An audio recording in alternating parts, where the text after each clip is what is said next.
The Tale of Timmy Tiptoes by Beatrix Potter. Once upon a time there was a little fat, comfortable gray squirrel called Timmy Tiptoes. He had a nest thatched with leaves in the top of a tall tree, and he had a little squirrel wife called Goody. Timmy Tiptoes sat out enjoying the breeze. He whisked his tail and chuckled. "Little wife Goody, the nuts are ripe. We must lay up a store for winter and spring." Goody Tiptoes was busy pushing moss under the thatch. "The nest is so snug we shall be sound asleep all winter. Then we shall wake up all the thinner when there is nothing to eat in springtime," replied prudent Timothy. When Timmy and Goody Tiptoes came to the nut thicket, they found other squirrels were there already. Timmy took off his jacket and hung it on a twig. They worked away quietly by themselves. Every day they made several journeys and picked quantities of nuts. They carried them away in bags and stored them in several hollow stumps near the tree where they had built their nest. When these stumps were full, they began to empty the bags into a hole high up a tree that had belonged to a woodpecker. The nuts rattled down, down, down inside. "How shall you ever get them out again? It's like a money box," said Goody. "I shall be much thinner before springtime, my love," said Timmy Tiptoes, peeping into the hole. They did collect quantities, because they did not lose them. Squirrels who bury their nuts in the ground lose more than half, because they cannot remember the place. The most forgetful squirrel in the wood was called Silvertail. He began to dig, and he could not remember. And then he dug again and found some nuts that did not belong to him. And there was a fight, and other squirrels began to dig. The whole wood was in commotion. Unfortunately, just at this time a flock of little birds flew by, from bush to bush, searching for green caterpillars and spiders.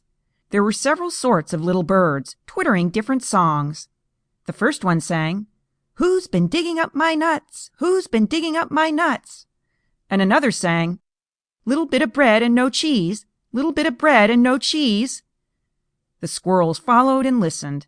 The first little bird flew into the bush where Timmy and Goody Tiptoes were quietly tying up their bags, and sang, "Who's been digging up my nuts? Who's been digging up my nuts?"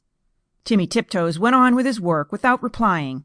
Indeed, the little bird did not expect an answer. It was only singing its natural song, and it meant nothing at all. But when the other squirrels heard that song, they rushed upon Timmy Tiptoes, and cuffed and scratched him, and upset his bag of nuts. The innocent little bird, which had caused all the mischief, flew away in fright. Timmy rolled over and over, and then turned tail and fled towards his nest, followed by a crowd of squirrels shouting, "Who's been digging up my nuts?" They caught him and dragged him up the very same tree where there was the little round hole, and they pushed him in. The hole was much too small for Timmy Tiptoes' figure. They squeezed him dreadfully. It was a wonder they did not break his ribs. "We will leave him here till he confesses," said Silvertail Squirrel, and he shouted into the hole, "Who's been digging up my nuts?" Timmy Tiptoes made no reply. He had tumbled down inside the tree upon half a peck of nuts belonging to himself. He lay quite stunned and still. Goody Tiptoes picked up the nut bags and went home. She made a cup of tea for Timmy, but he didn't come, and didn't come. Goody Tiptoes passed a lonely and unhappy night. Next morning she ventured back to the nut bushes to look for him, but the other unkind squirrels drove her away. She wandered all over the wood, calling, "Timmy Tiptoes, Timmy Tiptoes! Oh, where is Timmy Tiptoes?" In the meantime, Timmy Tiptoes came to his senses. He found himself tucked up in a little moss bed, very much in the dark, feeling sore.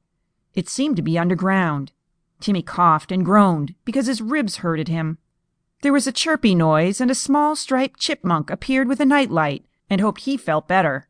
It was most kind to Timmy Tiptoes. It lent him its nightcap, and the house was full of provisions. The chipmunk explained that it had rained nuts through the top of the tree.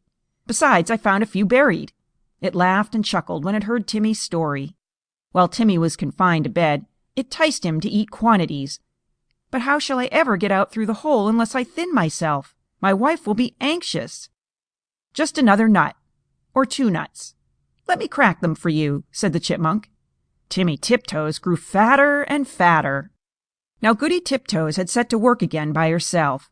She did not put any more nuts into the woodpecker's hole because she had always doubted how they could be got out again. She hid them under a tree root.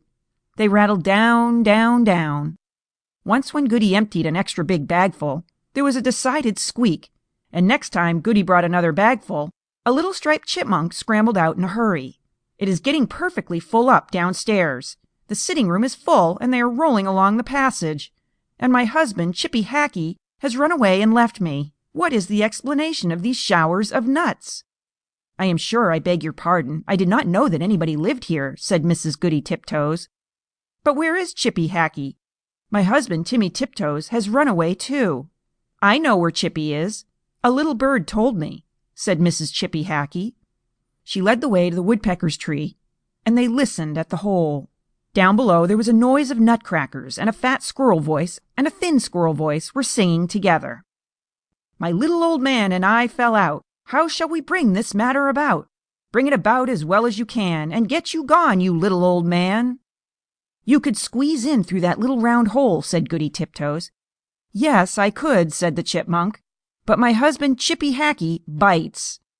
Down below there was a noise of cracking nuts and nibbling, and then the fat squirrel voice and the thin squirrel voice sang, For the diddle-dum-day, day diddle-dum-dee, day diddle-diddle-dum-day. Then Goody peeped in at the hole and called down, Timmy Tiptoes! Oh, fie, Timmy Tiptoes! And Timmy replied, Is that you, Goody Tiptoes? Why, certainly. He came up and kissed Goody through the hole, but he was so fat that he could not get out. Chippy Hackee was not too fat, but he did not want to come. He stayed down below and chuckled. And so it went on for a fortnight, till a big wind blew off the top of the tree and opened up the hole and let in the rain. Then Timmy Tiptoes came out and went home with an umbrella. But Chippy Hackee continued to camp out for another week, although it was uncomfortable. At last a large bear came walking through the wood. Perhaps he also was looking for nuts. He seemed to be sniffing around. Chippy Hackee went home in a hurry, and when Chippy Hackee got home, he found he had caught a cold in his head, and he was more uncomfortable still.